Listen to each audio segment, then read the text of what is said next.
Yes, hello, my name is Meaghan Emery, and I am a professor of French at the University of Vermont. I have been there since 2002, so that makes 24 years.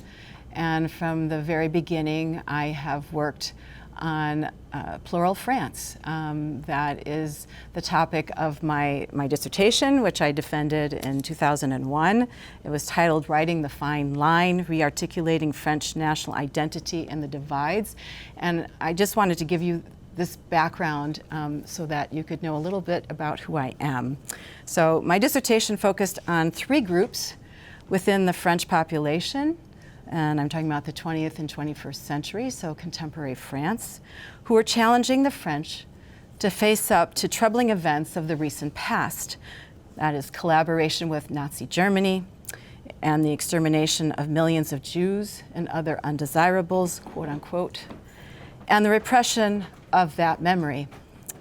The Algerian War and the difficult integration of the subsequent waves of citizens from overseas, and the ongoing decimation of the overseas departments, primarily in the Caribbean, but also in the Indian Ocean and in French Polynesia, which are struggling with the consequences of departmentalization and their inception into Europe still to this day.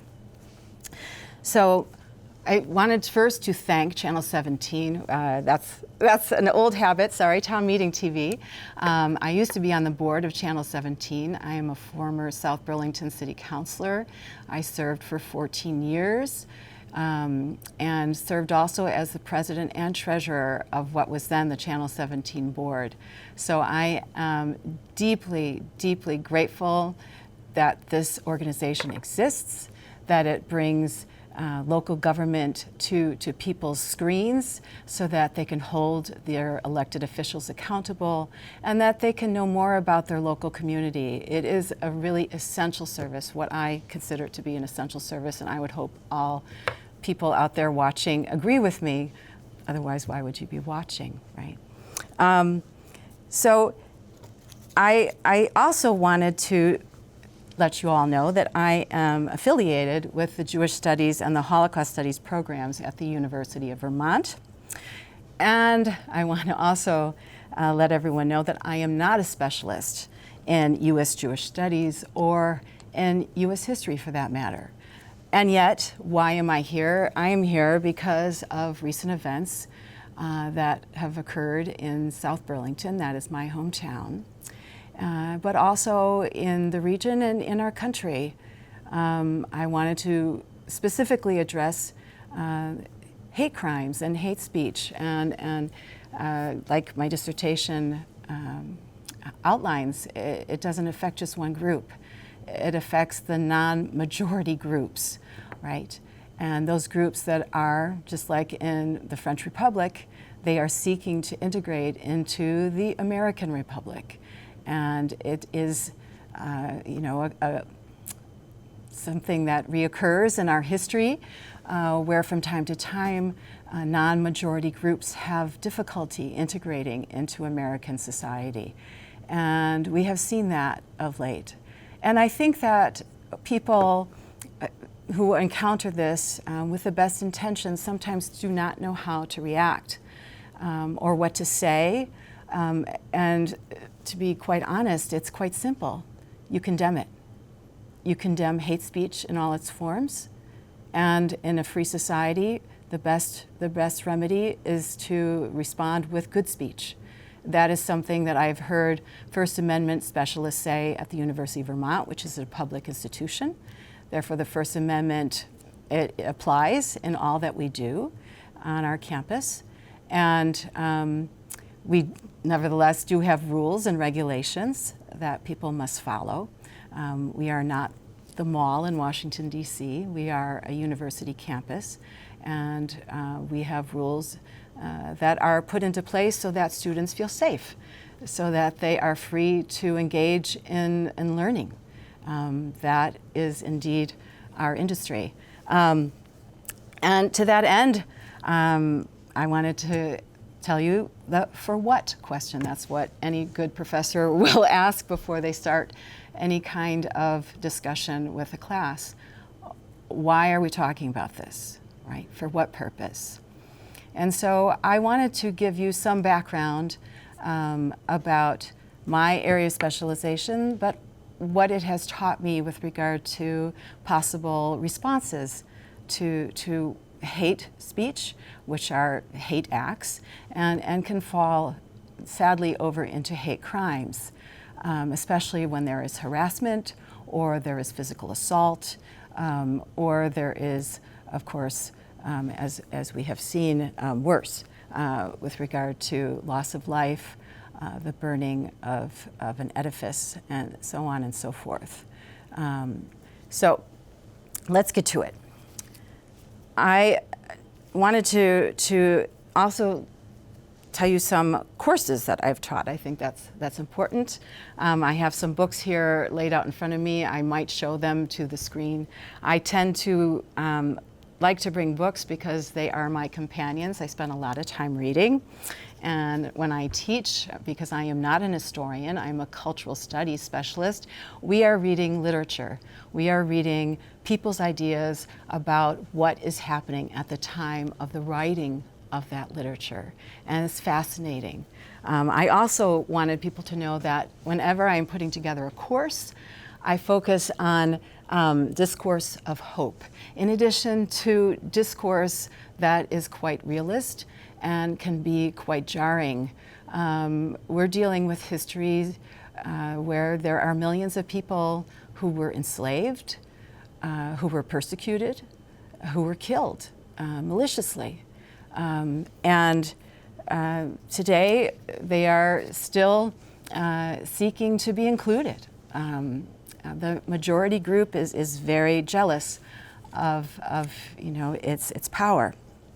So some of the courses I've taught in 20th century French literature, a course called Resistance and Memory with a focus on World War II, and the response of French intellectuals at the time when Jews and others, including French resistance, but also the handicapped, the homosexual population, the disabled, they were being rounded up not only by German soldiers and officers, but by French police officers as part of the Holocaust, or what professionally we call the Shoah.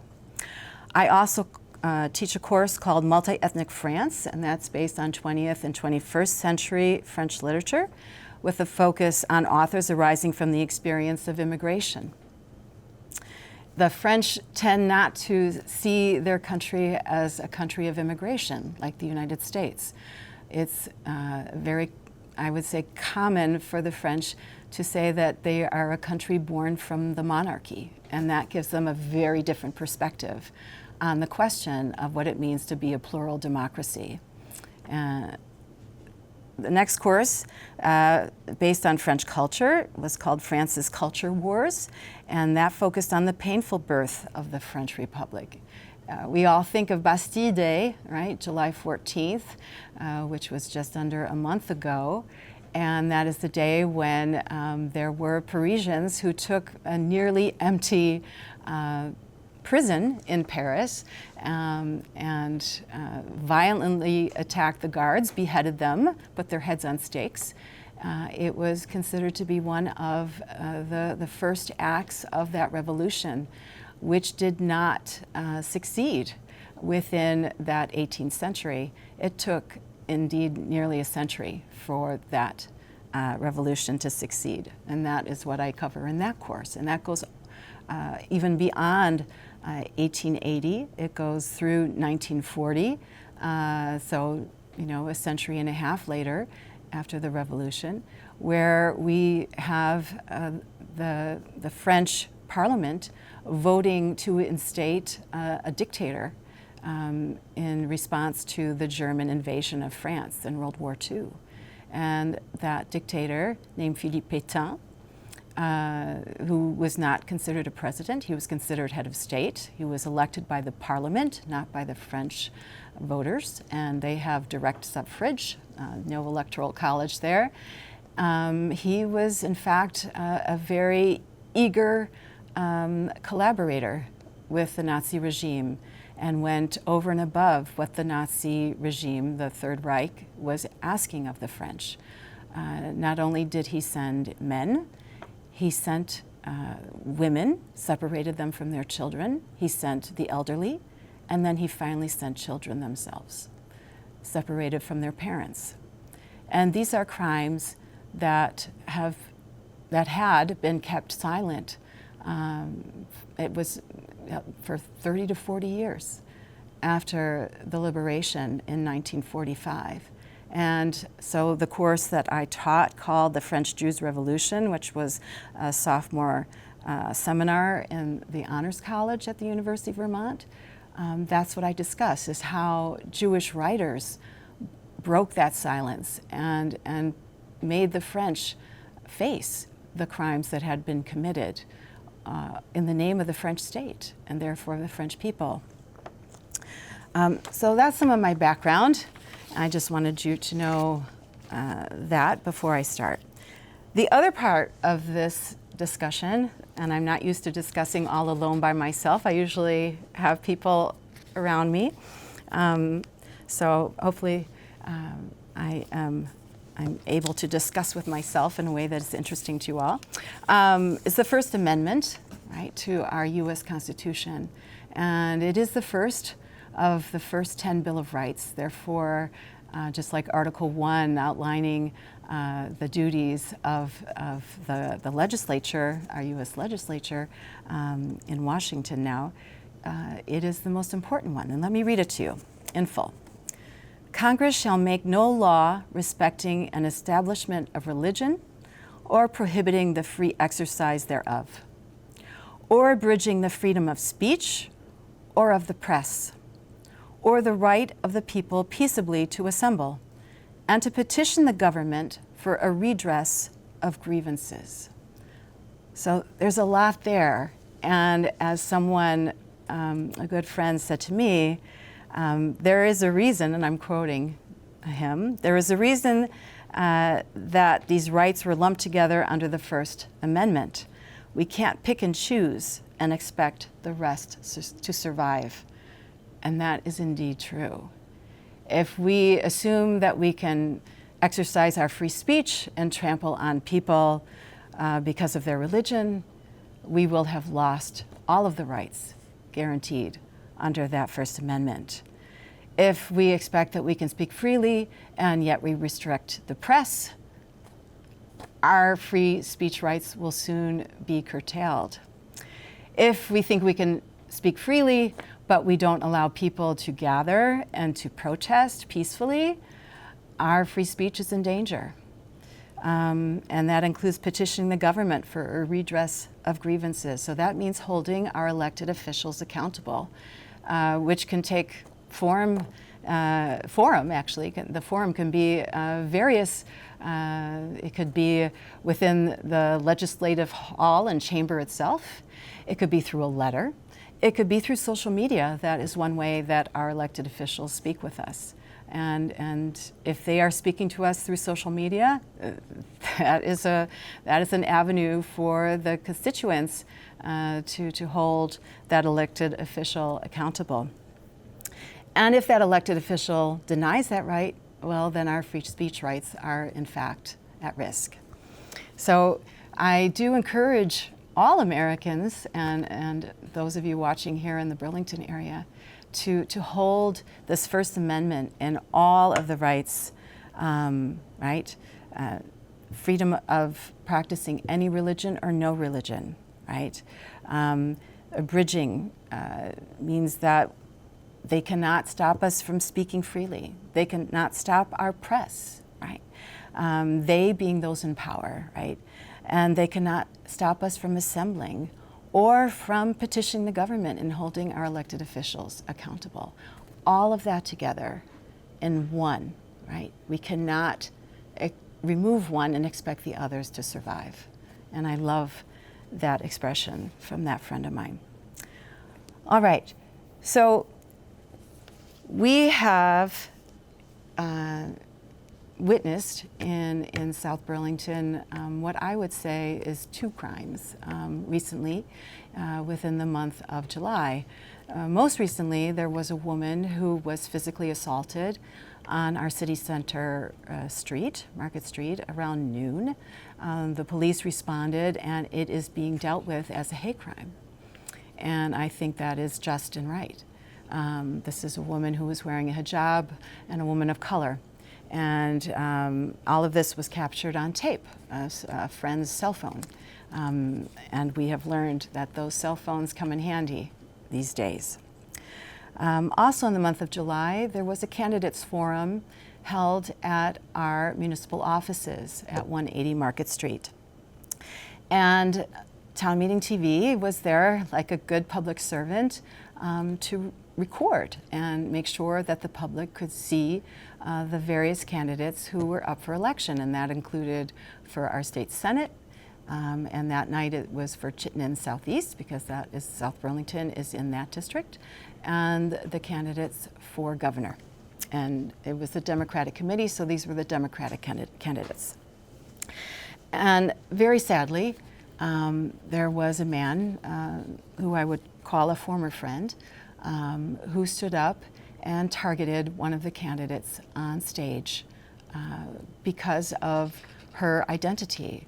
I differ in his opinion that it was because of things that she had stated in social media, because there are other members of the South Burlington delegation who were sitting on that stage, so who we've elected, and the incumbents, who have likewise supported, in this case, Israel. So for one person to be targeted was a clear violation, I would say, of this right of the people to peaceably assemble and to engage in free speech and free discourse, respecting the rights of people who worship a religion different or the same. In this case, it was a Jewish man who was targeting a Jewish woman. So I think that the rules are something that we need to think about. First of all, local rules with regard to the Democratic Committee, and they have discussed, and I think it is unfortunate, having to preview and review questions on cards prior to them being asked of the candidates sitting on stage. That is already an obstacle, right, to free speech rights. Those would be a curated set of questions. And so the officials who would be leading that discussion would be, in effect, censoring, right, playing that role of deciding which questions deserve airtime and which questions do not deserve airtime. And that is quite a power to hand to a party or any official acting in that way. So the first thing that I did, I was witness to this, I was sitting in the auditorium, was I asked the person recording, so the Town Meeting TV crew member, if there could be an edit to that tape, because as a scholar, and here I'm going to refer to Declining the Stereotype by Mireille Rosello. Okay, I got this from the UVM library. And I used this book when I was writing my dissertation, that any kind of seed that is planted in the mind, a seed of hate, even though we respond with good speech afterwards, and fortunately the candidate who was targeted did respond with good speech, but any seed that is planted, right, it will grow, it will fester, and it will grow. Declining the stereotype means it's in fact, it's a play on words, that we might say, oh, let's not use that stereotype, that's good speech, right, condemning bad speech. But like in any good German student's mind, declining also means that it takes on different forms and that it can be used in different ways once it's put out there in the airwaves. And indeed, that is what has occurred. That initial instance of hate speech has been amplified, not only through YouTube, because Town Meeting TV recordings are placed at the it's free access on YouTube. But that man who asked that question, he finally got to the question after attacking the candidate on the stage. He then pursued her through various means. So Front Porch Forum, and not just once, and not just him. He had a whole group of people who had, in fact, I believe, instigated him to do this and to, in effect, ambush the candidate on that stage. And so some of those people, they have amplified it further, again through Front Porch Forum and Facebook, Substack, and it goes on and on. Those are the ones I know of. I'm not going to name names here today. I'm happy to take questions. You all can find me. I'm a professor at the University of Vermont, so you can all find me if you wish to ask questions. But I was very disturbed by what I believe to be a setup. And it was politically motivated, and I'm going to leave it at that. So what I did was I engaged when the crew member said that they could not edit the tape. I engaged with the executive director, Meaghan O'Rourke. I hold great respect. I hold her in great respect.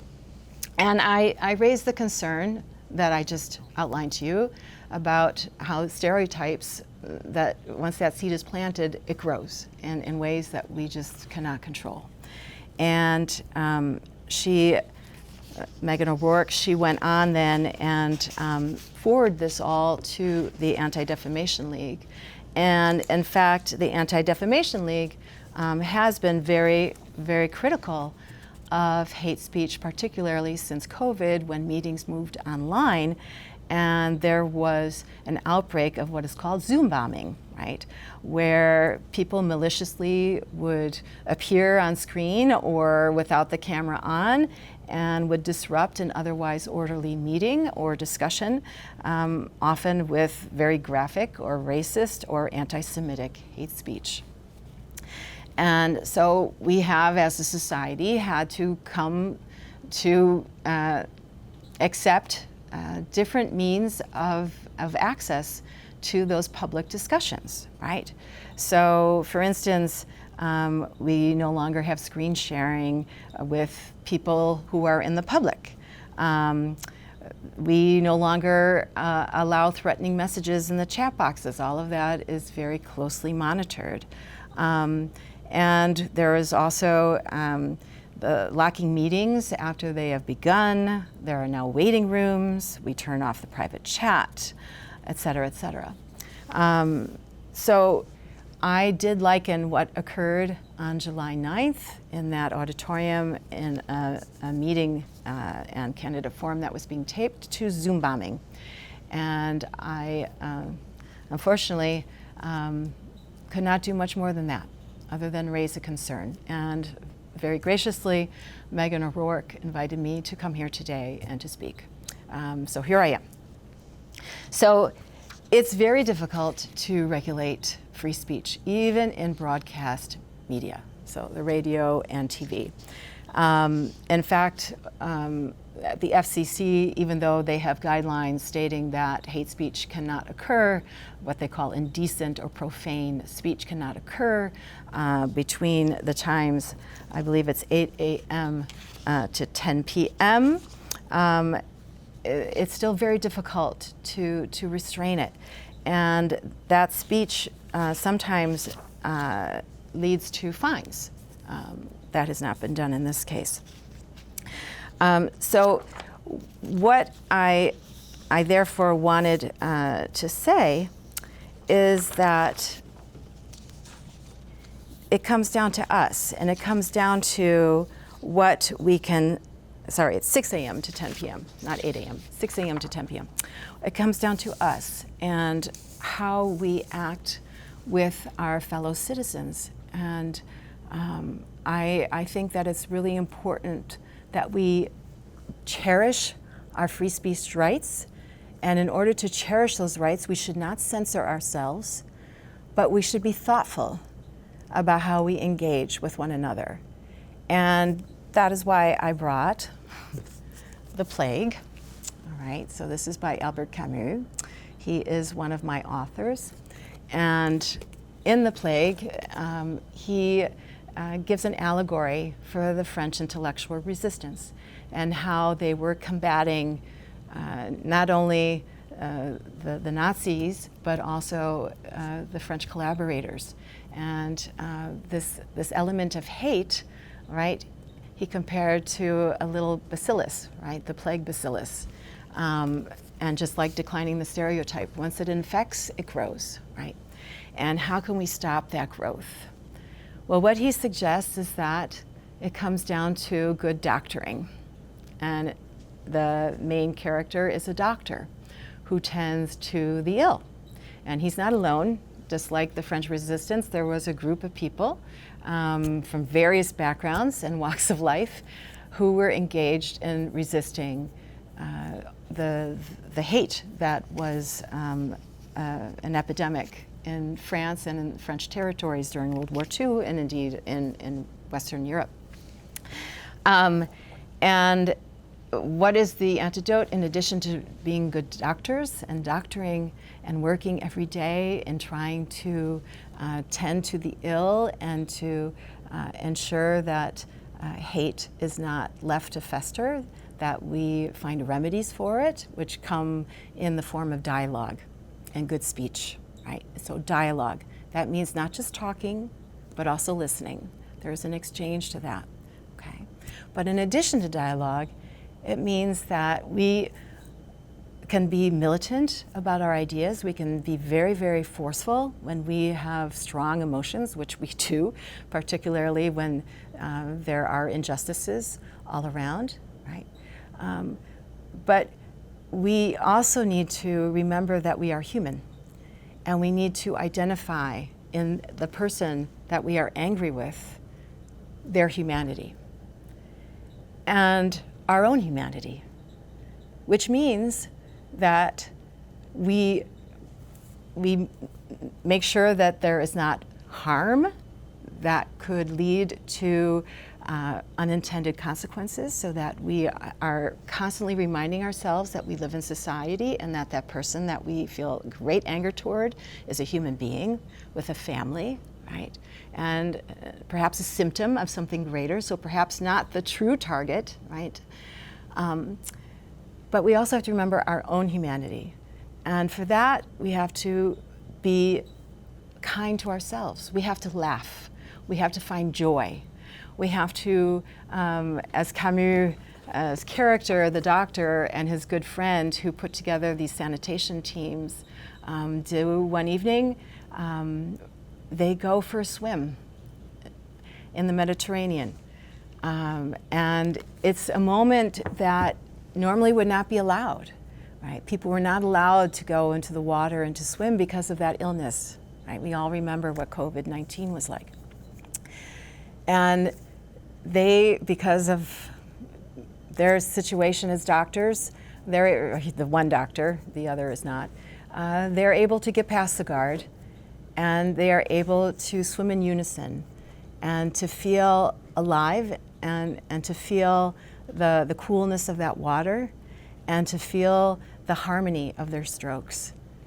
And so when we are fighting for rights, when we are fighting for justice, and these are righteous fights, right?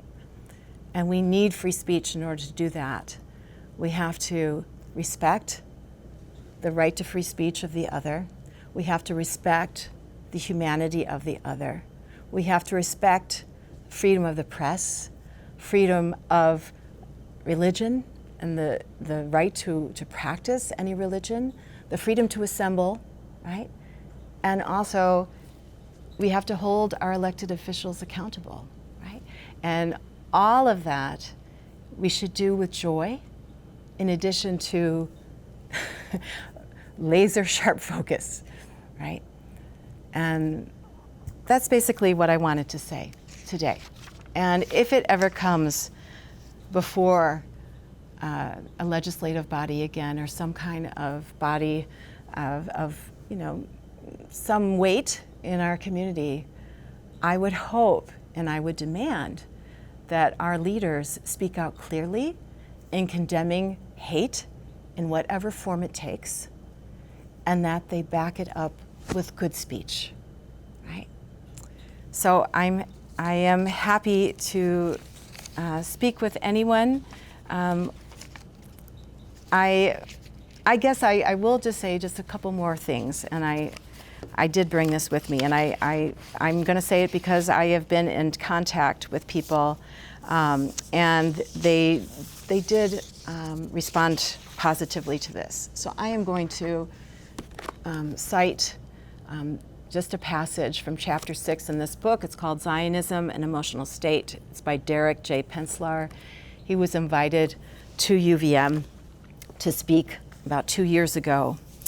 And in the section titled Hating Zionism, Hating Jews, he wrote, if you define Zionism as the national liberation movement of the Jewish people and Israel as central to contemporary Jewish life, and if, in your view, the only legitimate expression of Zionism is Jewish sovereignty and hegemony within the land of Israel, then someone who opposes Israel as a Jewish state is ipso facto an anti-Semite. Yet, the act of cementing diaspora Jewry with Israel and arguing that all Jews do or must support the country in its current form open Jews worldwide to accusations that they are responsible for Israel's actions. In fact, most American Jews do feel emotionally attached to Israel, but the depth, intensity, and valence of those attachments vary greatly. The same can be said for Jews within Israel itself. Hostility toward Jews founded on assumptions about their bonds with Israel are clearly anti-Semitic. Violence, harassment, or discrimination against Jews is criminal, whether its motives are anti-Semitic or not. And I want to say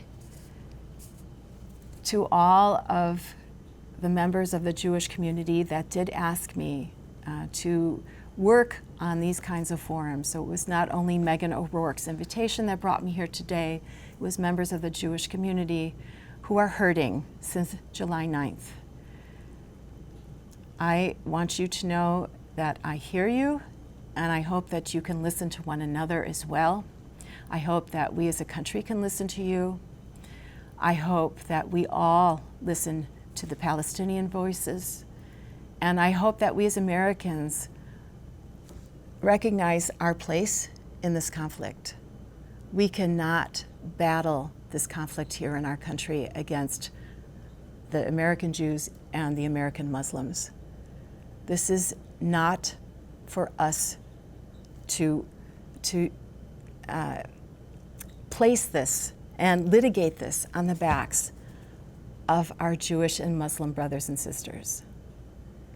And I ask everyone out there in the audience to love the Americans who are struggling and who are in deep pain over what is happening in the Middle East, just as we all are, but we must understand that it is much more difficult for those who have historical and emotional ties to that part of the world, right? And let us focus on the peacemakers. Let us be peacemakers. And let us make sure that peacemaking happens in our streets and in the auditoriums and in our schools and in our classrooms. Thank you very much.